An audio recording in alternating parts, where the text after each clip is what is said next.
0 to 60 can define a performance car, but it's the fastest 60 to 0 that's the aim of Tarok's brakes. From road cars to race cars, circuits, special stages, or the autostrada, nothing reduces speed like Tarok's brakes. Italy gave the world the art of Da Vinci and Michelangelo. Tarok's has given drivers the art of stopping. For more information and to acquire your own masterpiece, visit tarox.co.uk.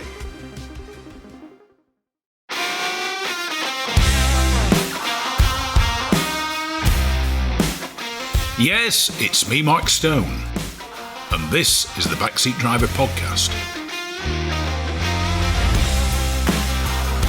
I'd like to welcome to today's Backseat Driver radio show Danny Hopkins, editor of Practical Classics magazine.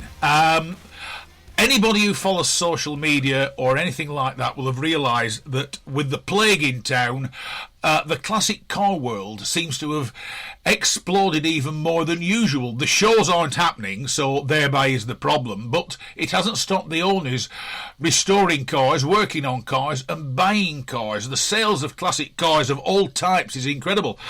So Danny, welcome to the Backseat Driver radio show. Hello, how are you? Now, I don't know whether you agree with what I've just said, but from your point of view, Practical Classics is a hands-on, get your spanners out, get yourself all oily, and get on with repairing it yourself. But what are you seeing in the world of classic cars at the moment?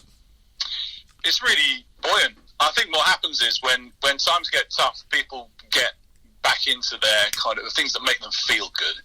And these passions of ours, these wonderful cars that we all love and look after, that's all part of that passion world, if you like. And so in order to kind of escape the nightmare that you see unfolding around you, or just to escape the telly, to be honest,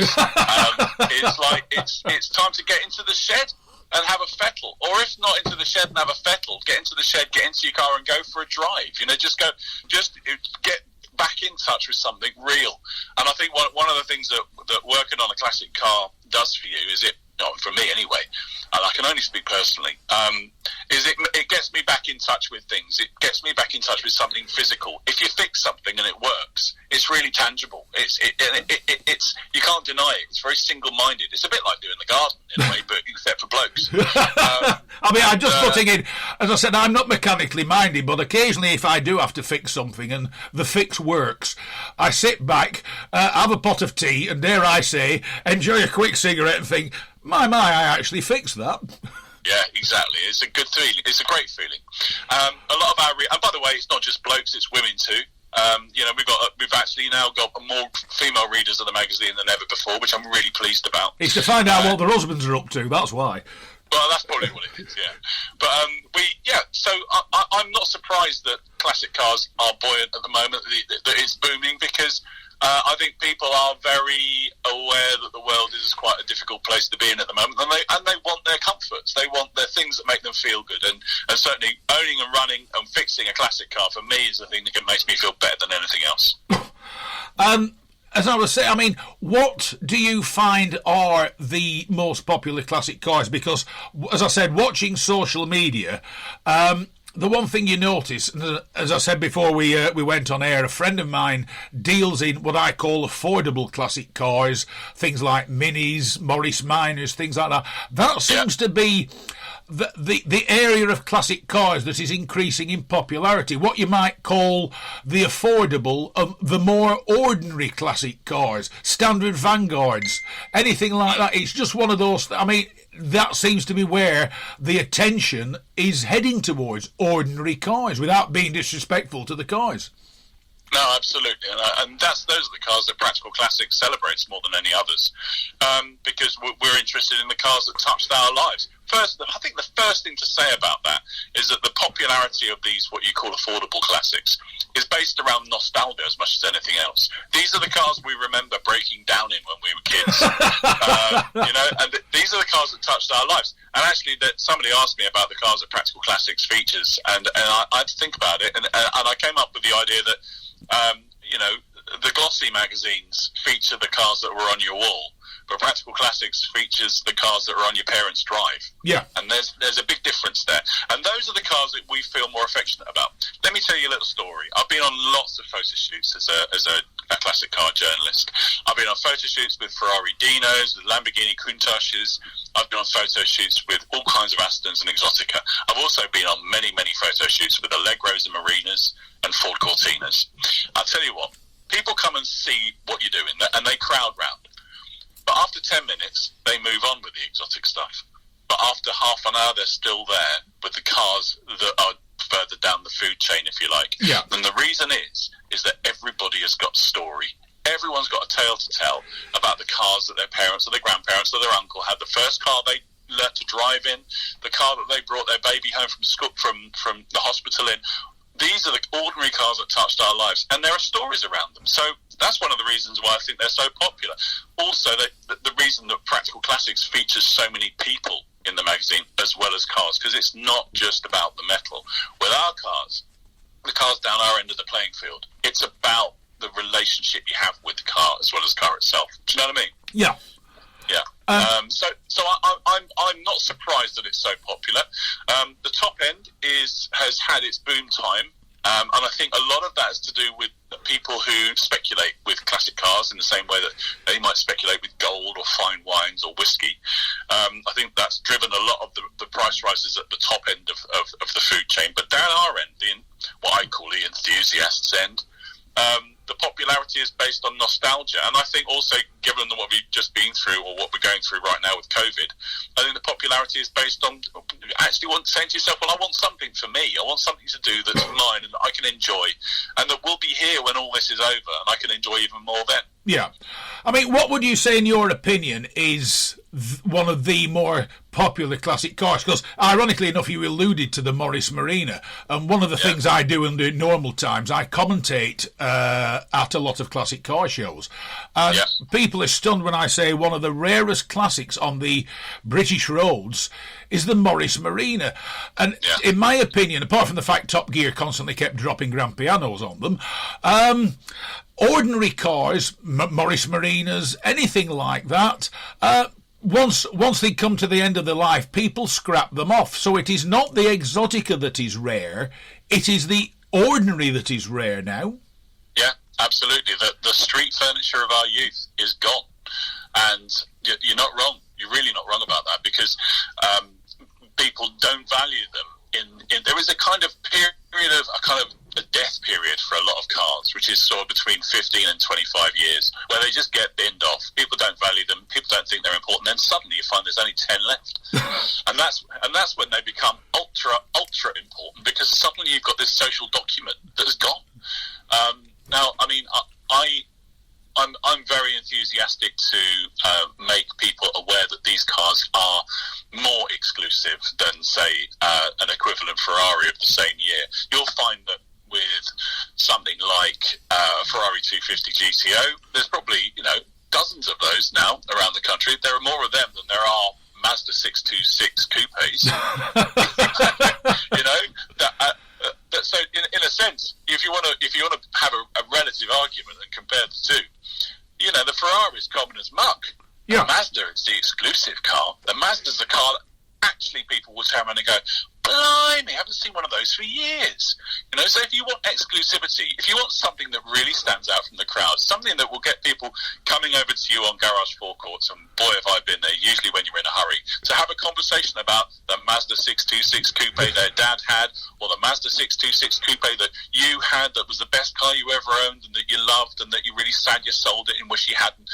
All of that stuff. So every time I've been stopped on garage forecourts in classic cars, I've driven hundreds, it's always the bog standard cars you don't see anymore that inspire the most interest. People come across and have long conversations about every aspect of the nostalgia that they feel about seeing the car that you're in.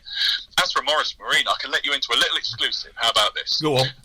I've just bought one, and nobody's even read that in the magazine yet. I bought one because my first three cars, I believe, were Morris Marinas back in the day when you could buy them for £80 a pop. They saw me through my student years, and I've always vowed to go back. And because one of my readers got in touch few issues ago and said, I've got a Marina in the shed.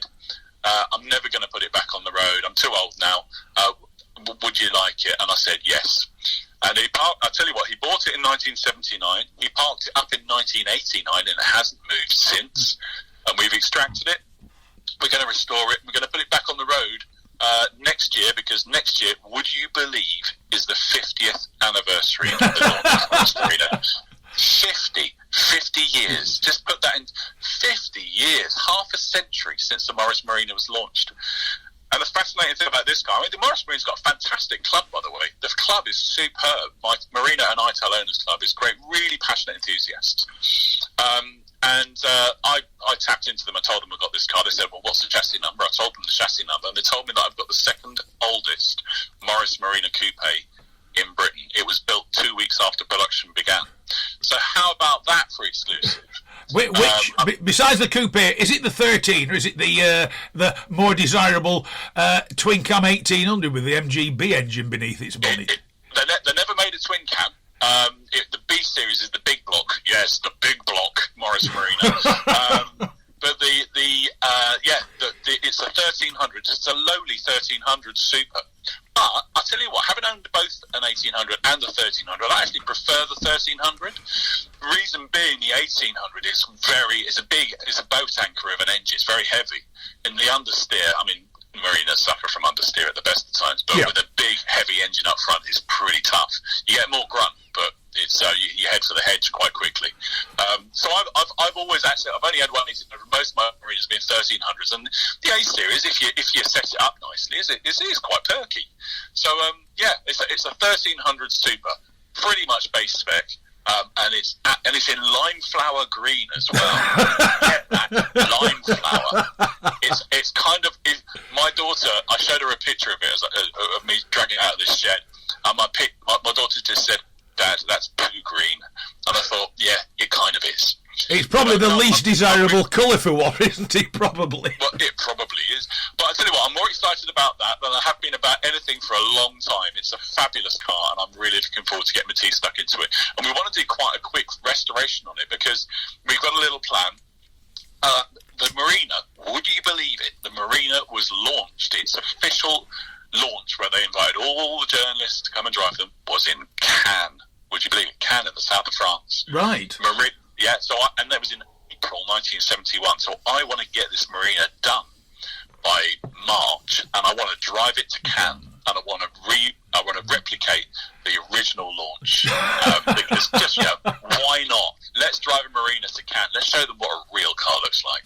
Well, ironically enough, you might know this, they used to rally the Marina, and the chosen Marina to rally was the 1.3 coupe, for the simple reason it was, as you said, the 1800 was a bit of a barge. The 1300 handled so well that it was the chosen rally car, and they were actually reasonably successful. It's just that it seems to have been eradicated from history. Yeah, I mean, I think personally, people are very rude about the Marina. It was a very competent car built to make a profit for the company that built it.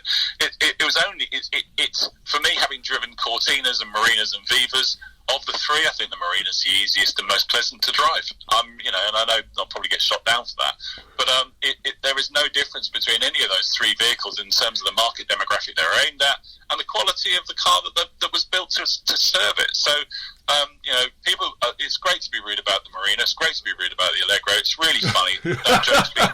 That joke's been done now. Let's move on, because these cars, for a lot of people, I mean, for me, the Morris Marina was my route to freedom. It's the only car I could afford back in the day, and I had the best times in that car. It's where I went out with my mates, I went courting. It was just the car that made me an adult. It helped me grow up, and I'll be forever grateful to it. So, when I see people being snippy about it, these multi-millionaires dropping pianos on it, kind of makes me think, look at yourselves, boys, because actually you're sort of trashing a lot of people's memories, and it's not nice. Yeah. I mean, two other cars that are extremely rare, which were quite ordinary, and I discovered this once again commentating. The Datsun Cherry, the little chubby car, apparently there are only two in existence, and the Fiat 1800 Saloon. The guy, I was talking to the guy that owned that, and he said, there's two others in the UK, he said, but they are complete wrecks. He said, this is the only one that is able to drive about. And it's like you just said, I can remember the Datsun Cherry, way before they decided to call anything a Nissan, was a common sight, and the Fiat 1800 Saloon was a common sight. As I said, we're down to 2 and 1. I mean, I think there's less than 800 Marinas still on the road, or still out there. Yeah, they're very, very low in number. We've got to be careful with how many left as a website, because you've got to distinguish between cars that are on the road and cars that are sawned. And there are also, because of how many left takes this data from the DVLA, would you believe a lot of data entered into the DVLA is wrong? So there might be a few more or a few less even, because cars are badly described on V5. Wouldn't surprise me with the joy that I've just had with the DVLA. They took 5 months to send. Well, they didn't send me the V5. They sent me a letter to tell me that they might be sending me a V5. I thought, well, why didn't you just send me the new V5 instead of the letter? Is that a V62 application? Yeah. I got another car. It sent the appropriate bit off, and then you're only allowed to prompt them with 3 emails. The DVLA. After that, they refuse to have anything to do with you until they're ready to do whatever it is they're doing or not doing at this moment in time. Wow. It was just the incredulity of sending me a letter to tell me they might send me the V5. Yeah. It's a bit of a bureaucratic nightmare, isn't it? Yeah. I can't believe that they still only accept checks for things as well. That really does my head in. It's like going back to the 70s. But anyway, the cars that are super rare are mainly cars that you remember being really common back in the day. There are cars that have disappeared that were once very common, and it is. I would say it's understandable, because you wouldn't class them as being desirable. They were just transport. But actually, when you textualise them now in our memories and our nostalgia and actually our need for a bit of simplicity as well in the world, these days your cars are total complex. Whereas back in the day, with a Morris Marina, for instance, it was an engine, a gearbox, some wheels and some seats, and then you went off, and you could hit it with a hammer and it worked better. Yeah. So that desire for simplicity and that desire for something that you remember that helps you in your, I think it's really powerful, and I think all of these things we're talking about are the reasons why classic cars have become this type of classic car, the people's cars, I like to call them, the cars that touched our lives. These cars are becoming more and more popular, more and more desirable, simply through one, rarity, and 2, familiarity. You touched on that then. You hit it with a hammer to give it a tune-up and make it run better. I mean, that's the one thing. I mean, I review a lot of modern cars, and I'll be quite honest, I'll probably be struck off the list of the Guild of Motoring Writers for this one. Most modern cars bore me rigid. They're just stodgemobiles. You open the bonnet, there's just a huge plastic covering on them. You're not meant to do anything to them. Whereas the old cars, I mean, a friend of mine's into vintage cars. You open the bonnet. On the vintage cars, you can change a head gasket in half an hour. Everything is there. The plugs is sticking out. Cars from the 60s, etc., I suppose they were becoming slightly more complicated, but they are easy to work on. Everything is there in its simplest form. Yeah, I mean, if in a way, modern cars and the way they're put together is not what you'd call environmentally friendly. Because in the old days, if a car broke, you could fix it. You could fix individual components. You could take something from a car, set it up on a bench, put it back on, and it would. You could be self-sufficient with old cars. Modern cars, I think a lot of this is deliberate. Something goes wrong, you can actually almost, in some cases, you need to bin the car. Yeah. And that can't be that can't be environmentally friendly. So, or if it goes wrong, you have to basically take off an entire part of the car and then put a new component on. It's wasteful, and I think it's cynical as well. It's about the manufacturers making as much money as they possibly can, because they make more money these days out of servicing and parts than they do about selling the cars in the first place. So, I think that has to change. If we're going to get serious about being our environmental credentials, we need to have cars that you can fix again at home. And it wouldn't be that difficult either. It could be a lot easier than it is now. They've taken the responsibility away from individual owners and taken it back into the dealership and back into the companies so that they can make more money. And that isn't about that. Nothing to do with green credentials. That's just to do with profiteering, really.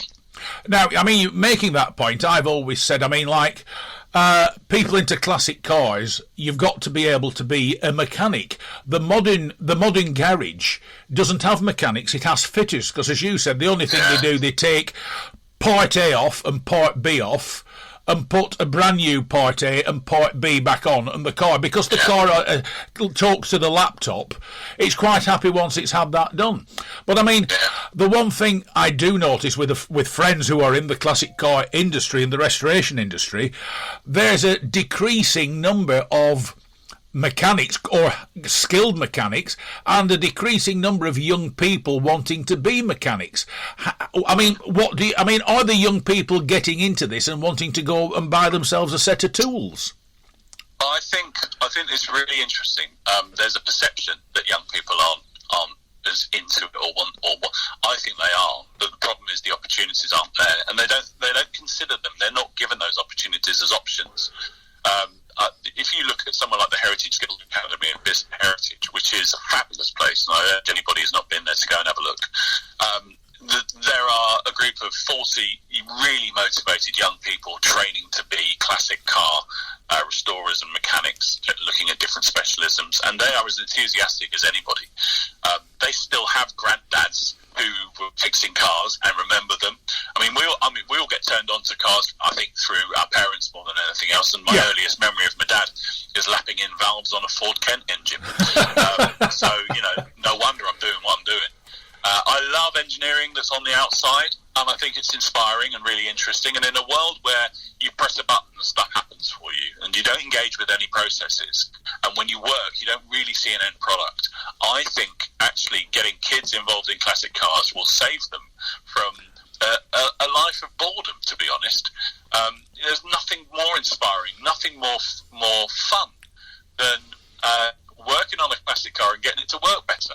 And I know people might think that sounds weird, but I consider working on a classic car a bit like gardening. It chills me out. Yeah. Not mean full restoration or welding or anything like that, but just setting the tappets or changing the oil or timing an engine or stuff like that. Simple tasks that make even cleaning the car. Stuff that makes things better. And at the end of it, you stand back and you go, I did that. That's incredibly satisfying, and I think it's incredibly satisfying to anybody as a human being. So whether they're young or old, you get them into that, and they'll be inspired, and they'll do it a lot. The guys at Heritage Skills Academy, the young lad who got fascinated by magnetos, and he's now one of Britain's top magneto specialists. Magnetos, they stopped using them in World War II. So it's. I don't think age is any barrier. I think the only thing we need to do is make sure young people have the opportunity to get trained up, and make sure young people have the option as well. Understand that it's something they can do. By the way, the Heritage Skills Academy at Bicester oversubscribed. People are banging on the door to get in, to get trained.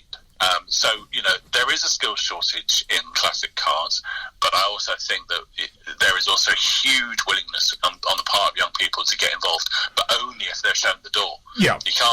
People won't come in unless they're shown the door. Now, if somebody is young and wants to get into classic cars and work on them, what would you say is probably the best cars to go for?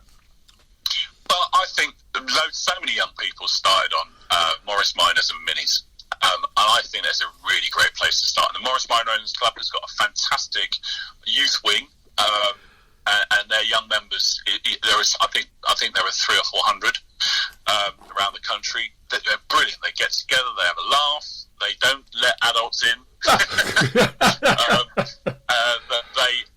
They love their cars as well, and they learn together. And they're a good bunch. They're a really good bunch. Minis everywhere. You look around the country, there are mini clubs, and I'm talking about the older Mini here, but the modern Mini's got its own club too. The early BMW Mini from the early noughties. Yeah. But the classic Mini has got a fantastic following, and there are thousands of young people around the country who get their get in the Minis and get together, do them up. Also, Mini scene has got a really interesting modifying scene as well. And I think here's something that we probably need to talk about, particularly with reference to younger people.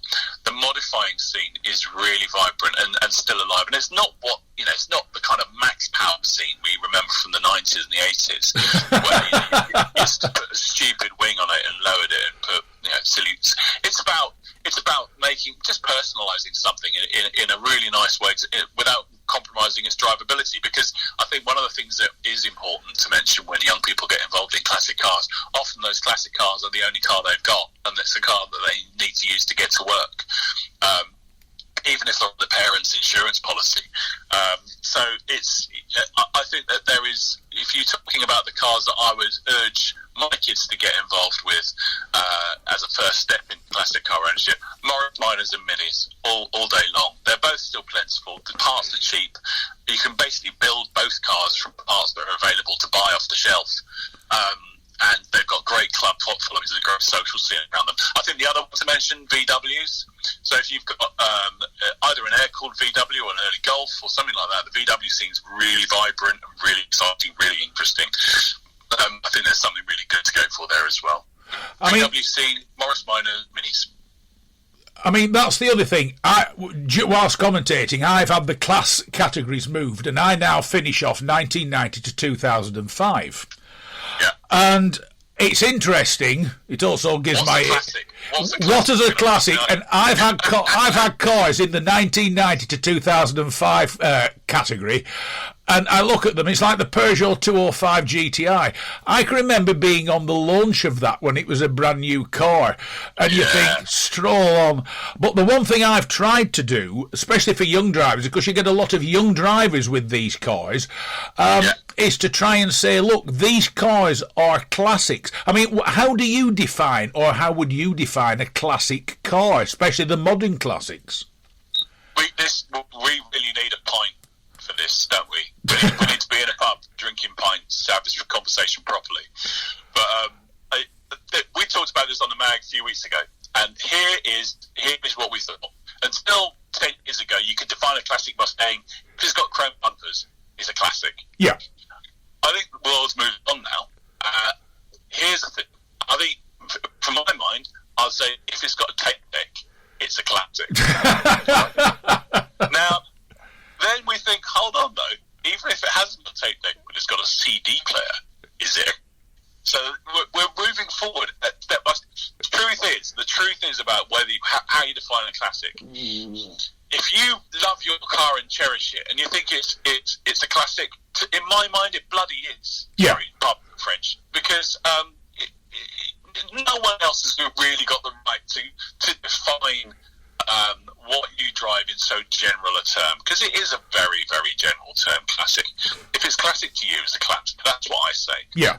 And I think also, potentially some cars become classics quicker than others. I'm not going to say what I think, because what I think will be different from what you think.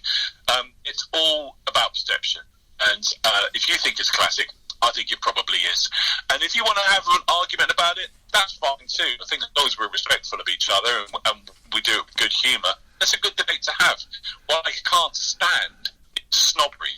And I've seen it happen in the field at classic car shows before. Yes. When people are turned away from gates, people are told that their car isn't worthy of being parked in this particular area, where club officials get above themselves and start behaving like the members of the Stasi.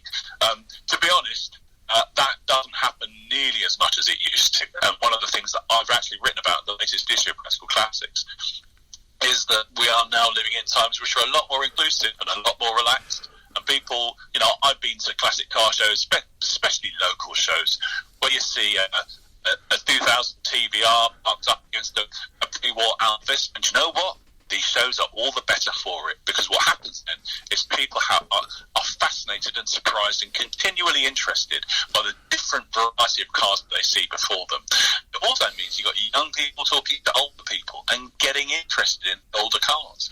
Putting in the same field together, that cross-fertilisation is really important, because it means that people are being introduced to worlds that they might not normally come into contact with. And that's great, that's important, it's brilliant. It means that particularly with older classics that they've got future, because younger people come into contact with them and see them and talk to people and get involved and get stuck in. So this age of snobbery, this age of exclusivity, this age of if you don't have one of these then you're not coming in. Yeah. I think it's either gone or its days are numbered, and good thing too. Well, to give you a quick example of that, about 2 years ago, I was comparing in the arena, and it was car of the show, and the format is all the class winners come back at the end of the day, and it is like the best of the best. And I walk round the audience and say, which would you vote for? If you could go home in one of these, which would it be? And I'll be quite honest, my better half then makes ticks of... the one with the most number of ticks is the winner. And it was between two, and it was between an Aston Martin V8 Vantage and a Series 1 Mazda MX-5. And the MX-5 won. And the guy with the Aston Martin threw a tantrum. And he wanted to know why. I said, because people can relate to the Mazda MX-5 more than the Aston. I said, and there's still every chance you could probably buy that MX-5. I said, well, not that particular one. I said, it's been nicely restored. I said, you could buy a tatty MX-5 that's still usable. I said, for less than £1,000 in all probability. I said, your Aston stands you at what, $250,000? And it goes back to what you've just said. Most, and I use this phrase, shall we say, wisely as such, most ordinary people can relate to the Mazda more than the Aston. The Aston is something they used to see in a magazine or on television or in a film. Yeah. No, I think the relatability thing is really, really important, and I'm very aware as well that a thing of beauty is a thing of beauty, and it won't change. That Aston will be a thing of beauty forever. It's a car that people aspire to. But if you want familiarity, if you want something which people feel as if it could be an owner of, or if they've got memories of it, it's much more likely to be a common car that was run back in the day. Yeah. It doesn't make either car any less valuable or less interesting. And I understand. I understand, of course. By the way, having compared and judged many shows myself, you have my sympathy on that. It's a hard job. I've judged concourse before. Judging concourse competitions, which is, for any people who don't know, is where people present absolutely pristine examples of original, in original terms of classic cars, and you go around and you have to judge them. It includes people kind of cleaning underneath their car, cleaning inside exhaust pipes with toothbrushes, that kind of level of detail. And I've judged them before, and it's a great way to make one really good friend and lose about 100. It's a difficult job, and I don't take it lightly. But also, again, the one other thing as well, a lot of all of this is about opinions, and I think it needs always to be taken with a pinch of salt. There's one other thing. There's a lot of other things. I'm saying other thing a lot, aren't I? But there's a little maxim we have in the magazine where people start getting on the high horses would always say, this isn't the defeat of fascism, it's just a bunch of old cars. And we do need to remember that. No one's died. True. I mean, I can remember at one car show where I was comparing and judging. Ford Sierra RS Cosworth turned up. It turned up on old steel wheels and tyres because its actual wheels were all wrapped in cling film. Oh, really? It was jacked up and had its proper wheels put back onto it for the judging. And then at the end of it, back on its old steel wheels, they were heaving and hauling, trying to get it back onto its trailer. And I foolishly said, well, why don't you just start it up and drive it on? And somebody said, nobody can remember the last time this car actually was started up. It's just one huge ornament. Yeah, you see, I can't get my head around, to be honest. It makes me a bit sad to hear that, because cars are meant to be used. If it was up to me, every concourse competition would have the same rule. That is, every car has to be driven there and driven back in order to qualify for entry. Because otherwise you're talking about something completely different. You're talking about things that preserve in aspect as almost like works of art. And that's a different competition. That's a different thing. But concourse surely has to be about working cars competing against each other. It's got to be. Otherwise, it's not a level playing field. So yeah, it makes me a bit sad to hear about that. I'm very much a use it, enjoy it, fix it. I've never really entered a concourse with any of my classics. I probably never will. It's not my kind of thing. But I totally respect people who do it. I think it's amazing. I like use. I don't own a car that's younger than 20 years. Yeah, I never have. Because I think, particularly if you're going to edit a magazine like Practical Classics, you have to walk the walk as well as talk the talk. And to be honest, I read the magazine before I even wrote for it. It was part of my DNA, so there's no reason why I shouldn't continue in that fashion. And using my cars is all part of that. It has to be. I mean, ironically, you say that. I mean, every time I go into my garage, I look at my Morgan and think, I really need to wash that, for the simple reason my Morgan gets used as often as I can possibly use it. I said it's an 03, so people scowl and say it's not a classic. I say, well, it's a combination. It's 70-odd-year-old vintage and a modern engine. But like you said, my Morgans do it. People comment and they'll say, well, it needs a wash. I'll say, yeah, but I'd rather drive it than wash it. So whether I'm wrong in that aspect or not, I don't know. I don't know. I do know my spanners, but I'm not an expert. And this is one thing people say. Oh, you gotta know everything, and if you use it a lot, you've got to know everything about it. Blah blah blah. I don't actually. I always use specialists if I don't know what I'm doing. There's plenty of them about, and they're always good people to talk to, because it's a small business, and if you're not good, people know, and then you go out of business. Oh, very true. Very true. So it's a great business to be in. If you don't know everything, then you find a specialist who does, and they tend to be less expensive than taking modern cars to a dealership, by the way. So I know how to hear when my car's not quite right. I know how to change a head gasket, and I know how to fix a brake. I also learn how to weld. I don't often do it anymore, but let somebody else do it because it's a pain in the bum. So. Shouldn't be scary, it shouldn't be foreboding. And also, if you read a magazine like Practical Classics, we show you how to do the basic stuff every issue. It's very approachable. It's as easy as doing the garden. That's what I say. Always, it's very logical. All you need to do is step by step, and you'll get there. It's like we said, the one thing about Practical Classics is I bought this issue for the simple reason it had the cover mount of the original John Haynes How to Build a 750 Special, which I bought, shall we say, for a hit of nostalgia. That's why I got this one. I thought, what a fantastic thing. But you show people how to do it, and I would say if you sit down and look at it, it's probably not quite as difficult as you think it is in certain aspects.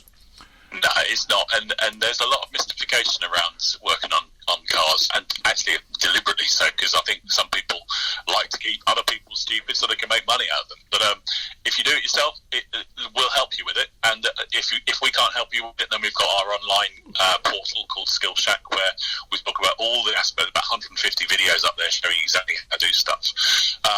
So no one should be put off. It's as easy as baking a cake. It's like following a recipe when you're working on a classic car, especially following it through the mag or following it with our online tutorials. It is like baking a cake. It's like putting a recipe together. At the end of it, when you've cooked it, you've got a car which is even better than it was before, and that can't be a bad thing. So, and this issue we've got out at the moment is the Haynes manual the Haynes company is 60 years old. And we're 40 years old this year, so we're both sharing an anniversary. The magazine started in 1980. We got together. Haynes was actually, believe it or not, going to be the original publisher of Practical Classics, because there's a lot of synergy between us. We've got a lot in common. So we had a chat earlier this year, and we did a little profile piece on Haynes, and we've also got an offer on the John Haynes book. Sadly, John died a couple of years ago, but he's had a wonderful biography written about him. which were put in the magazine as an offer. And we've got the first ever Haynes manual as a cover mount on the issue this time round. And it's fascinating. He did that when he was a teenager because he realised that there was nothing out there to help him build his own Austin 7 special, is what you did back in the day. So he thought to himself, and this is interesting, I don't know how many kids these days would be this self-sufficient. I like to think a lot would. You're sometimes out in our kind of everything's done for your world. He thought, well, if I can't find something that I can use, then there's an opportunity there. If I'm going to make myself an Austin 7 special, I'll write down what I do to make it work. I'll work out what works and what doesn't. And then I'll make a little manual out of it so somebody else can do it. And then I'll sell a few of them and see if I can make a few quid. And he did. And that's how Haynes started. That's how a multi-million-pound, multinational corporation, publishing house across the planet, it started from a bloke having an idea and seeing an opportunity.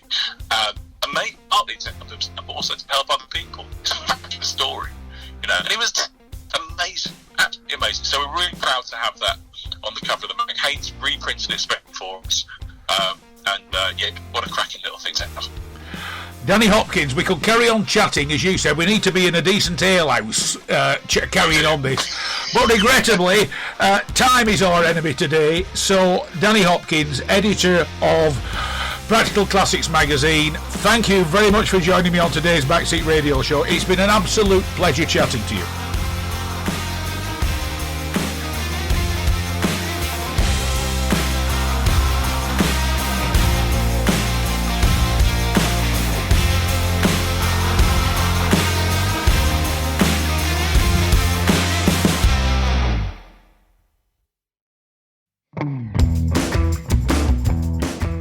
Rarely beaten on price, never beaten on service. Whether it's cars, bikes or commercials, Hodder Tyres are the best in the business. And when it comes to tyre expertise and advice to supplying the correct tyres for your vehicle's specific requirements, nobody comes close to David Lakin and the Hodder Tyres team. So give them a call on 01200 613 192 or visit the website at hoddertyres.co.uk.